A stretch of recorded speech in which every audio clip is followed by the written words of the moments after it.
Bill Russell, Boston Celtics legend and the NBA's ultimate winner, dies at 88. Off the court, he was a champion for civil rights. He represented things that were right while he had something to lose. Bill Russell, the intimidating center who rejected layups and bigotry with equal authority while leading the Boston Celtics to pro basketball's greatest dynasty, died Sunday, his family announced.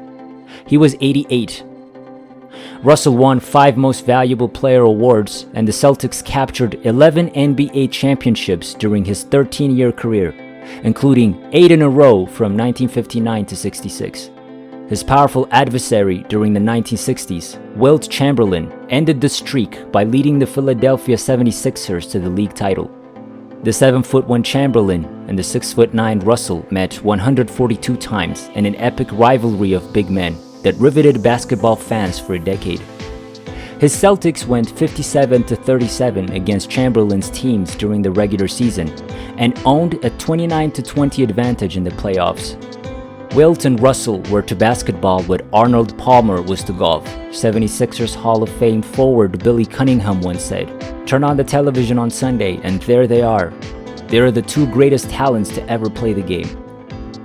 While establishing himself as pro basketball's ultimate winner, Russell was a powerful advocate for civil rights. At the ESPYs in 2019, he received the Arthur Ashe Courage Award, given annually to those who stand up for their beliefs no matter what the cost. Russell's experiences growing up impoverished in Oakland, California, shaped his intolerance of racism. Even as an established NBA star, he still found himself grappling against bigotry on an everyday basis. When the Celtics were on the road, their black players routinely were denied the same housing and restaurant meals offered to the rest of the team. After leading the Celtics to their initial championship as a rookie in 1956-57, Russell moved his family to Reading, Massachusetts, 16 miles north of Boston. A few years later, vandals broke into his home, destroying his trophies and defecating in his bed.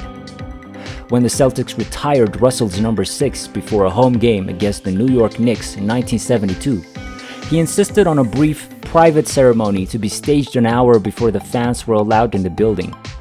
In his 1979 memoir, Second Wind, he labeled Boston a flea market of racism. Bill is a proud man who's been offended by a racist society, and he won't give an inch to it. Former Celtics teammate Bob Cousy once said, "So it is obvious that Russ always had a very strong chip on his shoulder, and he demonstrated that to the outside world at every opportunity. His public persona was to thumb his nose at Whitey." The thoughtful Russell participated in the March on Washington in 1963 and invested in a program to purchase rubber plantations in Liberia to create jobs in African nations. And in 1967, he participated alongside Jim Brown, Lou Alcindor, now Kareem Abdul-Jabbar, and other athletes in a news conference to support Muhammad Ali's refusal to be drafted into the service. Bill Russell didn't wait until he was safe to stand up for what was right, said the Georgetown coach John Thompson, another one-time Celtics teammate. He represented things that were right while he had something to lose. Despite his fame, Russell refused to sign autographs and often seemed aloof to Boston fans. Instead of courting public acclaim, he focused on defense, rebounding. He once had 51 rebounds in a game, and winning championships under legendary coach Red Auerbach. After Auerbach retired in 1966, Russell became the first black coach in North American professional sports. As player coach, he guided Boston to NBA titles in 1968 and 1969 before announcing his retirement. In Russell's farewell as a player, the Celtics edged Chamberlain's Los Angeles Lakers 108-106 in Game 7 of the NBA Finals on May 4, 1969. The final minutes of that game caused a long-standing rift between Russell and Chamberlain. The two were fierce combatants who enjoyed mutual respect through the years, until Russell questioned Chamberlain for taking himself out in the late stages of Game 7 because of an injured knee. The two didn't speak to each other for 20 years, before Russell apologized to Chamberlain in person. When Chamberlain died in October 1999 at age 63, a grieving Russell spoke at the service. "Wilt and I were not rivals," he said. "We were competitors. In a rivalry, there's a victor and a vanquished. He was never vanquished." While Chamberlain set scoring records, Russell was content to maximize the skills of his teammates. "It wasn't a matter of Wilt versus Russell with Bill," said former Celtics star John Havlicek. "He would let Wilt score 50 if we won. The thing that was most important to him was championships."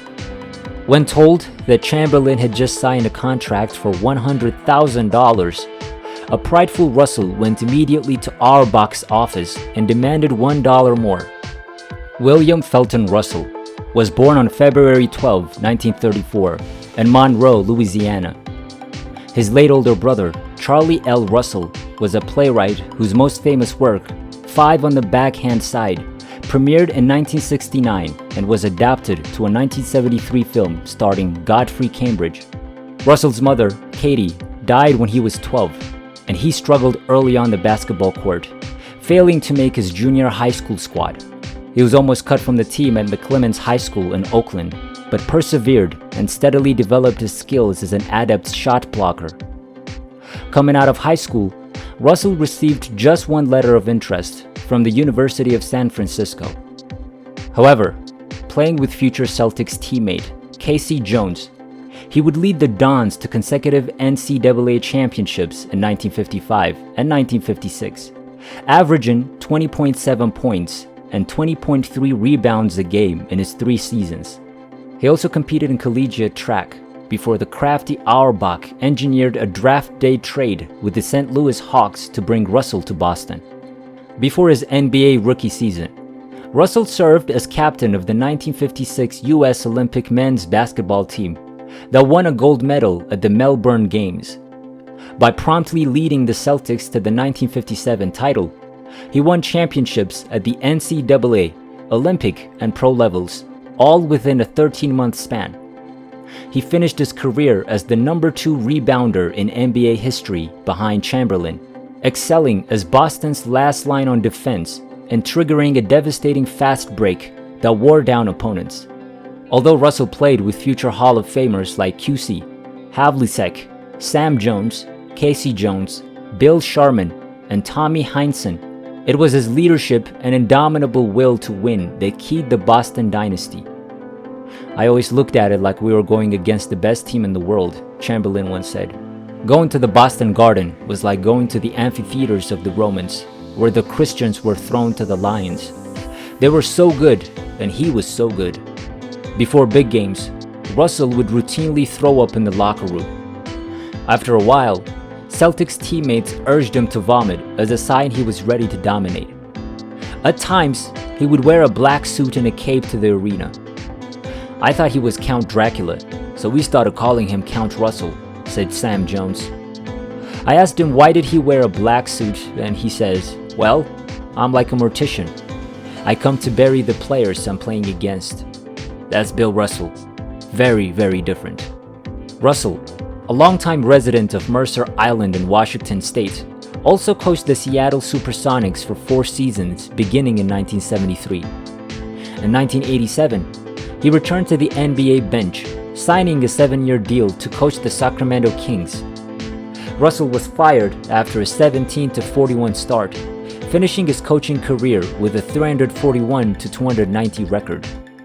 Away from the court, Russell acted on several TV shows, playing a ranch hand on ABC's Cowboy in Africa in 1967, a butler on ABC's It Takes a Thief in 1968, a teacher on NBC's The Bill Cosby Show in 1971, and a judge on NBC's Miami Vice in 1986. He also appeared with Gary Coleman and Maureen Stapleton in the 1981 film On the Right Track. Meanwhile, he showed up as himself on Rowan and Martin's Laugh-In 1971 up to 72, hosted Saturday Night Live in 1979, and served as an NBA analyst for ABC, CBS, and TNT, displaying his trademark high-pitched laugh. In addition to Second Wind, he wrote 3 other books: 1966's Go Up for Glory, 2001's Russell Rules, and 2009's Red and Me. Dorothy Anstedt, Miss USA in 1968, was one of Russell's 4 wives. He and his first wife, college sweetheart Rose, had a daughter, Karen, and 2 sons, William Jr. and Jacob. Survivors also include his 4th wife, Janine. The statement announcing his death concluded with, "Bill's wife, Janine, and his many friends and family, thank you for keeping Bill in your prayers. Perhaps you'll relive 1 or 2 of the golden moments he gave us, or recall his trademark laugh as he delighted in explaining the real story behind how those moments unfolded. And we hope each of us can find a new way to act or speak up with Bill's uncompromising, dignified, and always constructive commitment to principle. That would be one last and lasting win for our beloved number 6. In 2011, President Obama presented Russell with the Medal of Freedom, saying, "Bill Russell stood up for the rights and dignity of all men. He marched with Martin Luther King, and he stood by Muhammad Ali. When a restaurant refused to serve the black Celtics, he refused to play in the scheduled game." Inducted into the Naismith Memorial Basketball Hall of Fame in 1975, Russell was honored with a bronze statue outside the Boston City Hall in 2013 and received the NBA Lifetime Achievement Award in 2017. His impact on modern-day players on and off the court remains profound. "What he's done for civil rights in this country is unmatched," said Charles Barkley.